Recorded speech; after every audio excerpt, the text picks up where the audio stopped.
Stop for a moment and ask yourself a question most people never dare to confront. If debt is so dangerous, so destructive, so financially poisonous, then why has every great empire in human history depended on it to rise? Why did the world's most powerful nations borrow more than anyone else? And why, if debt is truly bad, do the richest people, the strongest governments, the most dominant corporations all rely on debt as their favorite weapon, while ordinary people are taught to fear it like a curse? Something about this story does not add up, and deep down, you already feel the contradiction. Debt is treated as a moral failing for individuals, yet a strategic tool for institutions. It is demonized in households, but celebrated in boardrooms. You are told to stay away from it, but the world is built upon it. And the truth hiding beneath this contradiction is far more unsettling than the simple slogans you grew up with. Because the reality is this: debt didn't destroy civilizations. Debt built them.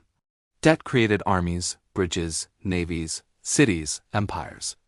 Debt funded revolutions, launched national projects, built railroads, electrified nations, sent rockets to the moon. Debt is not the villain in the story of human progress. Debt is the engine of it. And that is why everything you've been taught about debt is not just incomplete, it is upside down. But if debt builds empires, it can also break them, and the difference between the two is where the real danger hides. So before you decide whether debt is good or bad, we must rewind, because the history of debt is the history of power itself. Debt began long before coins, long before banks, long before the first financial markets ever existed. It began the moment two humans agreed to trust each other's future. A farmer borrowing seed, a merchant borrowing goods, a ruler borrowing soldiers. Every one of these exchanges was a small leap of faith into tomorrow. And this is where the story flips. Debt wasn't invented by civilization. Civilization was invented by debt. Without borrowing, without promises, without the ability to move value across time, no empire could have expanded beyond the size of a village. Debt extended human potential. It allowed people to build what they could not pay for today, but desperately needed for tomorrow. For centuries, this system worked until the moment ambition collided with greed. The British Empire, often remembered for its ships, colonies, and global dominance, was in reality an empire of debt. Britain borrowed to build its navy, borrowed to finance wars, borrowed to expand trade routes. Every pound borrowed multiplied itself across the world in the form of influence, territory, and economic power. The British were not afraid of debt, they weaponized it. Across the Atlantic, the United States studied that model and amplified it. The American Revolution was financed with borrowed money.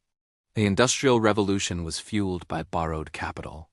World War II, the greatest industrial mobilization in human history, was almost entirely financed with debt. After the war, America did not collapse under its obligations. Instead, it entered an era of unprecedented growth. Highways, universities, suburbs, research labs, NASA, Silicon Valley, none of it was paid up front. Debt created the American century. So why then does society continue to tell ordinary people that debt is dangerous? Why do governments encourage citizens to fear debt while governments themselves expand theirs endlessly? Why do wealthy investors use debt to multiply wealth while the middle class uses debt to drown? Because there is a truth few people ever hear. Debt is not inherently dangerous. Debt becomes dangerous only for those who cannot control it. For governments with strong economies, debt is leverage. For corporations with strong cash flow, debt is acceleration. For wealthy individuals, debt is opportunity. But for those without power, without cushion, without margin, debt becomes a trap. The rich borrow to grow, the poor borrow to survive. That difference defines the world.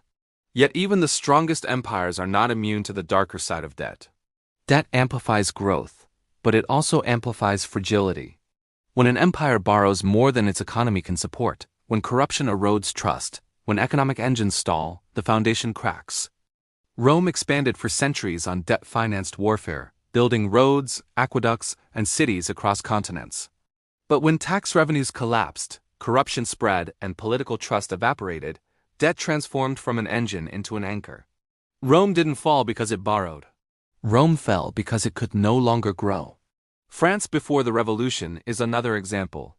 Decades of borrowing built Versailles, financed wars, and expanded trade until confidence collapsed, lenders fled, and the monarchy's financial system imploded. The American Great Depression, the 2008 crisis, the Asian financial crisis, all follow the same pattern. Debt itself is not the destroyer. The loss of trust is. Debt works only when a society believes in tomorrow.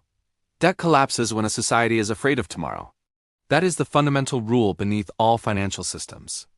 Debt is confidence, nothing more and nothing less. And once confidence disappears, even small amounts of debt can trigger massive collapse. That is why the global financial system can support trillions in public debt, corporate debt, household debt, because the system still believes in tomorrow. But history shows us what happens when belief fades. Revolutions ignite, economies freeze, empires fracture. Debt is neither good nor bad.